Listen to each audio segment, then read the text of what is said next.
In this video, Alex, Hang and I are going to analyse the new Mass Effect promos to find out what they mean, because the truth is out there, so subscribe to find out. So, BioWare have released a new poster here. We've got a ship, a mountain that very clearly looks like a Geth, two cracks protruding horizontally from the sides that look just like the lens flare of a real Geth. The mountain dips in the middle, so perhaps there's something in there. Could this be a mission in the real game? And if so, what could the mission be about? Is it finding something that's dead or finding something that should be dead? That's probably the two strongest probabilities. And I'm just going to zoom into the mountain. Now, it may or may not be of some significance, but these two cracks that represent the lens flare of a real Geth, they would never form naturally. That is a synthetic formation, 100%. Now, it might be just to make it look like a Geth, or what I hope is that it signifies something very important, or at least very interesting, of this mountain. And if we kind of zoom in a bit more into what I'm going to call the eye of the mountain, or the mouth of the mountain, we've got like a blue circle. You know, we can't see what goes out from these black edges, but on the right hand side we've got like a semicircular protrusion, and I think looks that like a light be, on a real Geth. Yeah, you know, you've got, that would be the main eye of a real Geth, and you've got like a little something coming off of it that might be an entrance to a cave system that might lead to a Geth facility. You know, I don't think these people would be here for nothing. You know, I think this poster will signify something that's going to happen in the real game. You know, just kind of underneath and to the right of the protrusion, we've got like another little crater with like a blue in the middle. You know, like on the Geth faces, they have, yes, you know, secondary, tertiary lights. Sometimes they have them on both sides. This one only has one. You know, it could mean something, it could mean nothing. Maybe something will pop out of there. That would be interesting. Interesting and a bit scary as well. It would be scary, you know. Hopefully there isn't like those, you know, those like Geth ships, the funky shapes, kind of like a crustacean. Maybe they'll just come flying out of there. Yeah, they stay in Mass Effect's never shied away from being scary, so I don't know why they'd stop now. No, sometimes it really adds to the story, that kind of existential dread of becoming a husk, or of being overwhelmed by Geth. You know, you think the Geth would be a superior enemy. So now we get down to it, is where would this planet be, you think?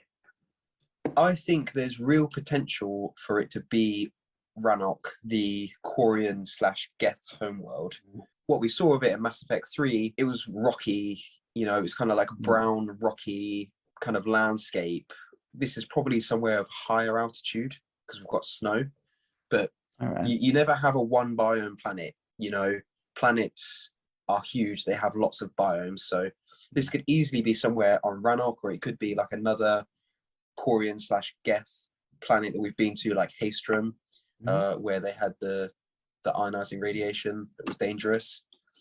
I mean, now you put that up, that does bring up a question. Do you think we're going to have too many new planets, or see old ones with different biomes in them? I think we'll see old ones. I think we'll see new maps on old planets. You know, we might see, I think we'll see the Citadel. I think that might be largely unchanged. But then again, throughout every game, they changed it. There was new levels all of a sudden throughout every game. So yeah, I reckon there will be new levels, same planets. I think there will be some new planets that we may or may not have visited. I think we'll definitely visit new planets, because in the game you would often go to like really remote planets that aren't seemingly unimportant, and there's something there of significance. You know, in all three games you kind of went to different planets, and then they would get referenced in later games. So I think that could happen here. You know, Ilos, Tachanka, places where things of significance happened, and I think there'll be references to those in the new game for sure, if the new missions don't take place on some worlds. But yeah, I think they'll be old and new. All right. Coming back to the poster, if we scroll down, we have 4 characters. Right above what will say a really small ship. Yes. I think there's one of the characters is very distinct in shape. The red guy on the left, the back left, I think he is unmistakably a Krogan, and the Krogan armor is unmistakably red. And I think we know someone with red Krogan armor called Urdnot Wrex. And Yes. I think that this is a strong indication that he is going to at least feature in the game, if not be a recruitable character that you can use on missions. Oh, I would hope so. It is speculation, you know, it could be just like a cinematic that means nothing, but hopefully that's not the case. No, it sucked that I couldn't recruit him in the second game, so come on, have him recruitable again. You know. Right, we've got a character up front, and I'm going to say what looks like, or what I'm going to speculate is the new leader or the new playable character for Mass Effect. I think it does look kind of human in shape, the shape of the head, the shape of the body. You know, he's kind of doing like a big stride there. You know, we can't speculate who it could be from this. You know, the image is very high resolution, but this far zoomed in, there's little we can do to speculate. But I think it is a human. Now, if we look in the center, we've got a person wielding a shotgun. The head looks kind of blue to me, kind of like a light blue or a dark blue or a navy blue.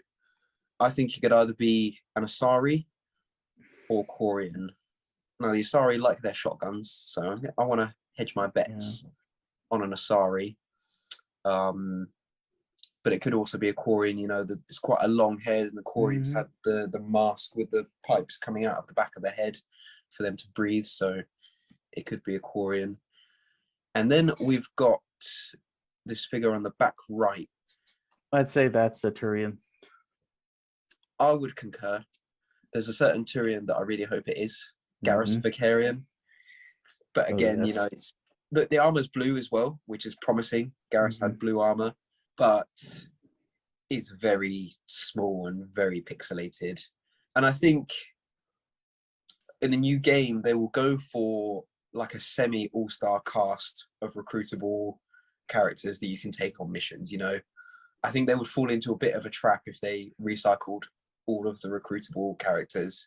You know, it'd be kind of like Andromeda all over again, where BioWare get accused of being lazy and not creating new content that would really add to the story, to a new story.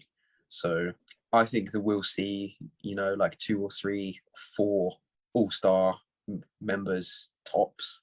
But what I do think as well is that there'll be more all-star crew members that you can interact with within a game, that you can go and find, but you can't recruit them. And I think that would be really cool. You know, maybe you'll run onto Tally on Rannoch, maybe you'll run into Jack somewhere, maybe you'll run into Miranda somewhere. Maybe you won't run into Legion because he's dead, but maybe you might run into Grunt somewhere onto Chunker. I hope somewhere. That'll be really awesome. You know what I do notice? There is 4 characters here and not 3. Now, in the original series, the original trilogy, and in Andromeda, there was the playable character, either Shepard or Ryder, and then you could take 2 crew members with you. And I think this might be a sign that in the age of the latest generation, that we can finally have 3 more characters. than 2 crew members. I would love that. That would be awesome. You know, I really hope that's the way it's going to go. And I think that it is. Technology has finally advanced to the point we can have 3 characters. Modern PCs, PlayStation 5 and Xbox Series X could definitely handle 3 characters. So they should definitely do it without and possibly more enemies on the screen. That would also be awesome, you know. You know, the enemies to playable characters or to recruitable characters needs to be in the right proportion. You know, Mass Effect wasn't the most challenging game in the world, but I think on the normal difficulty, it needs to present something of a challenge. So yeah, we can definitely expect to see maybe more diverse enemies with like different abilities, different weapons that present more of a challenge. Yeah. And I think the kind of mechanic they could go for is making you pick the right squad members for the right type of mission. Didn't they kind of do that in Mass Effect 2? I think so, yes, but it was kind of based on abilities only, you know. So you'd have, say, if you're up against the Geth, you take someone with overload. If you're up against the collectors, you take ones with biotics, and if you were up against like anything else, you might take ones with like inferno ammo, armor piercing, like soldier class types. Yeah. And I think that could be more diverse. That's kind of the point I was going to trying to make. So it could be to do with abilities and weapons. You know, you can have like heavy hitters, light hitters, snipers, stuff like that. Right. The last element of the poster is this vessel, which is behind our 4 characters. Now, as you pointed out, it is markedly smaller in perspective to them than, say, the SR2, and maybe even a little bit smaller than the SR1, I'd say. So this may or may not be a big shuttlecraft, or we might just have a smaller vessel. Oh, also, SFX on each side of the ship. SFX, or Science Fiction X, was actually the name of Mass Effect when the guy that wrote it first wrote it, before it was called Mass Effect. So maybe they'll come up with something a bit more interesting than Science Fiction X for the name of the ship. I think that does it for our analysis of this poster. You know, other than Mass Effect will continue, but that's like that's a running theme in the other Mass Effect content. Now, there's 2 more pieces of Mass Effect content that have been released to date. We've got a 1 minute long Mass Effect Will Continue trailer, and we've also got a picture of a shuttlecraft called the Mud Skipper and 4 characters. So if we bring up the trailer, we'll watch that, we'll break that down, and we'll see. And then after that, we'll look at the Mud Skipper, see how it all ties in, and discuss some possible theories for the game.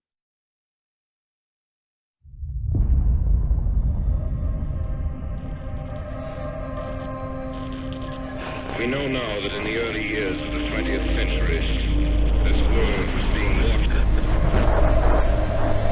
Roger, copy. Eagle Houston, you're a go for landing, over. Secure station. Unknown vessel approaching. We need first contact protocol.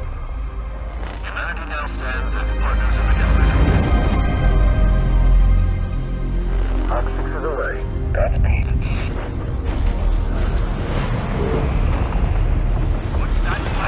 We're gonna take down their dreadnought. Engines are going crazy. Is anyone receiving this? Reach lost contact.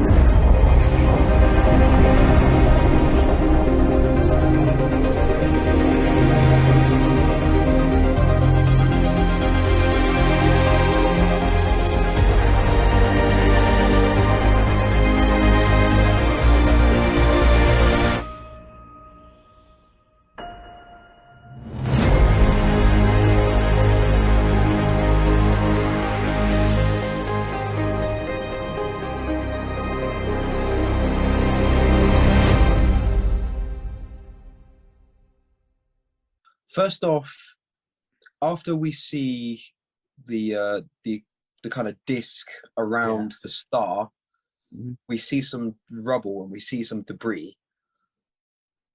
I'll like get a freeze frame from the video and we'll put it in post. I think that I saw the Citadel, or what looks like the Citadel. Now the scale wasn't quite right, but there was a frame with a circular structure with arms coming off of it, like the Citadel. So we'll go back to that. We'll go back and have a look at that. What I noticed was the ship shown was not the same one as the one in the promo poster. That is absolutely right as well. That's something I picked up on some of the other times I've watched it. I think that might signify that this SFX ship might be the main ship, and that the other shuttle, which is known as the Mudskipper, is a shuttlecraft that will replace the Kodiak. I think the character was unmistakably Liara T'Soni, and I think that might back up the blue-headed character we see in the latest poster being Liara. Yeah. I think there might be some connotations of Liara picking up the old N7 headset from the snow. You know, I think they clearly went to that place, just like they've gone to this place, the Geth Mountain, looking for something. You know, why might she go looking for what I'm going to hazard a guess is Shepard's N7 gear? You know, could that hold some good reason? What might the reason be? Before we move on to that, though, there is one more image for us to look at. I think there's a little bit less to notice with this image, but it's of the vessel that we just saw, the Mudskipper. So we've got that vessel. It's the landed. XT8 one. XT8, yep, that's correct. It's open. It's the same one from the video, and we've got 4 more characters. Now, to me personally, these guys, maybe other than the human-looking guy on the far left, they all look different to the characters that we saw in the Geth poster. I mean, one looks like a Drell, the other one looks like a Solarian. The middle one, I don't know. Could be Vakarian for all I know. Okay, that is all 3 pieces of media that BioWare have teased us with to date. You know, I think this new Mass Effect game has been in development for at least a year, probably 2, maybe even 3, and I think we're probably going to be waiting at least a year before another trailer, maybe longer, and I think that's good. I want them to take their time. It's better to wait longer and get a masterpiece than wait shorter and get garbage. Because of how long it takes to develop good video games these days, it's so important for developers to take their time and to get it right. I think there's a very big question we haven't asked yet, and that is, who is going to be the new protagonist for the game, or is the protagonist even going to be new? I'd still say they bring back Shepard. I concur, and I think a lot of our viewers, I think it might be like split down the middle. You know, I can think of 2 clear ways in which Shepard can come back from 2 of the endings, and I think it would really resonate with the players if they bring Shepard back in a compelling way. Now, Destroy, there's an easier way for Shepard to come back, as we both know. Yes. And there's an easier way to have a new big bad because the Reapers are dead. Exactly. The Reapers are dead. The Geth are dead. But this poster, it has to indicate that the Geth are going to be in the new game in some way. So if they went the Destroy ending, then this would have to kind of be like a deep level sheltered facility with like so many layers of shielding that the signal, the pulse from the catalyst, you know, let them remain unaffected. Either that, or that they are dead and they're looking for some Geth technology for some unknown reason. But you know, I think that'll be a real shame, because in Mass Effect 3, as long as you had the right amount of karma, whether you were Paragon or Renegade, you got the Geth and the Quarians to make peace finally after 300 years. So if they canonize Destroy, they're just kind of throwing that away. So I mean, I guess they could have the Geth come back, but I feel like it might be quite weak to have the Geth come back from the Destroy ending, because the Destroy ending was meant to destroy all AI. Catalyst, Geth, Reapers, ED, any other AI, all gone. Yeah, it was meant to, but does it? raise a good point. And until I mean, until would something it kill new comes AI in. that's currently inactive, but will become active when someone disturbs it, like we see in that poster? I don't know, that kind of implies it's like an electromagnetic pulse, but this is a sci-fi thing, you know. I feel like while you could also be right, I feel like you could also be wrong. But again, it's very difficult to speculate, you know.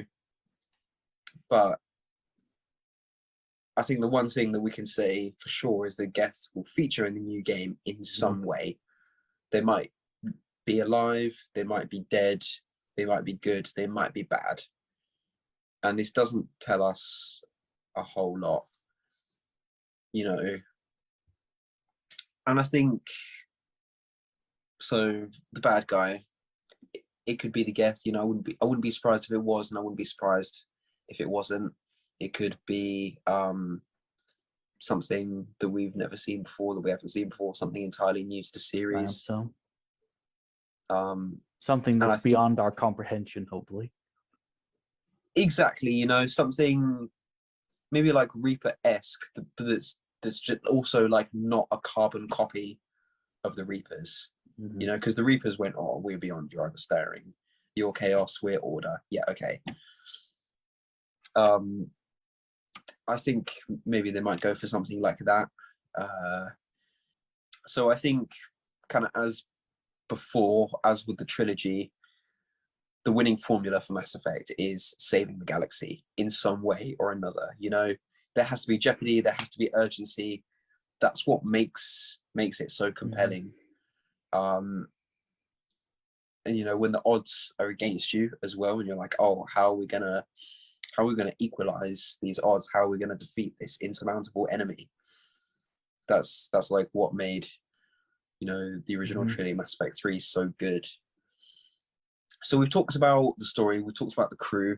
I quickly want to touch upon kind of like advances in gameplay that we might see in the new Mass Effect, and I think a lot of other analysis videos have missed this out.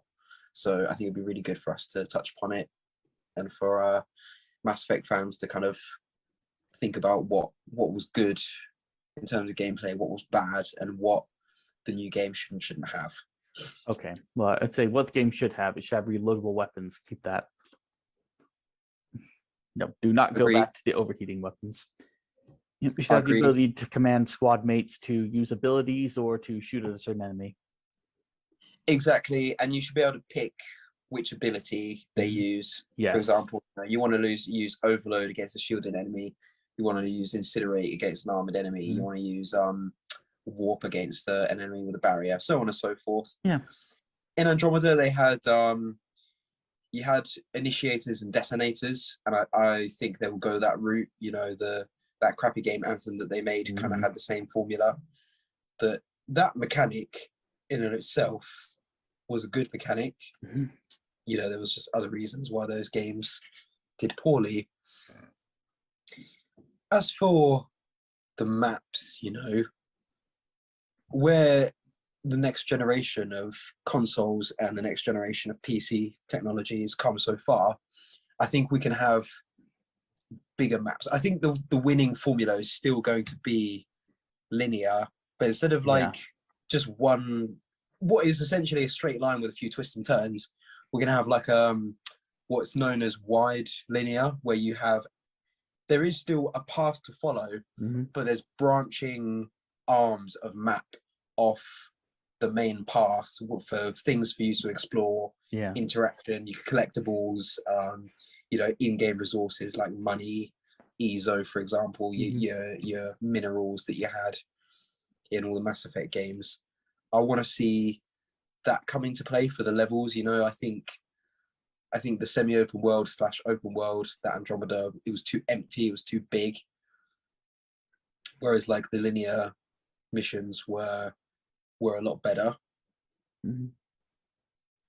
So we have to see what they do. Just to round off, we will talk about potential weapons. So, you know, in Mass Effect 1 and 2, there were so few weapons, you know, they were very not diverse. Maybe there's like 8 to 10 guns, and only like 2 of them were any good. Mass Effect 3 had a lot of guns, and quite a few of them were quite good. And you could mod them to be quite good. Andromeda had even more guns, and it had like factions of guns. You had N7 guns, you had Ket guns, and you had Remnant guns. So that might be quite cool to go that route, to have like human weaponry, maybe some like Geth weaponry, some Asari, some Turian. Let's say the kind of design problem I would say with that is, how do you stop the player from getting just 1 or 2 guns they like and not using anything else? I think like that's just like up to them, isn't it? You know, I mean, do you adjust the difficulties so that they have to use different weapons depending on the mission? That could be quite good, you know. Maybe like some like certain missions in Mass Effect 2, like you could only have a pistol. You know, when you did the Kasumi kind of heist for the first part of the mission, you were only allowed a pistol, so it might be in your best interest to have a really good hand cannon. You know, I think they could be imaginative in terms of gun designs, like all new guns. I don't want to see the M8 Avenger. Absolutely not. No. Please, like, just design a better weapon than the M8 Avenger. Yeah, I just hope they're like a bit more imaginative, you know. Okay. And I think they can be, for sure. I think that just about does it for everything that we can analyze within the video. So just to round off, the Geth will almost certainly feature in the new game. Liara will almost certainly feature in the new game. We've got a new vessel. They will have to canonize one of the endings. Setting the game in the Milky Way means that one of the endings has to be canonized. It's the only way to have a coherent story that makes sense. So I think the big piece of information that remains to be seen is, what are they going to canonize? What is going to be the outcome of the universe? They can't sidestep it like they did with Andromeda. They have to pick something, either control or destroy. This is like basically their only options. Might have to say destroy. You're probably right. Personally, I hope they go for control. I think that'll make for a more interesting story. But yeah, let us know down in the comments what you think they will go for and why, and that'll be super interesting. Leave a like if you enjoyed. Subscribe to me, Razorgenic. Subscribe to Alex Hang, where you do all sorts of different content. When any more Mass Effect content drops, new posters, trailers, we will get on and we'll make another video for you guys. So subscribe to us not to miss out on that. Thank you so much for watching. And we'll see you next time.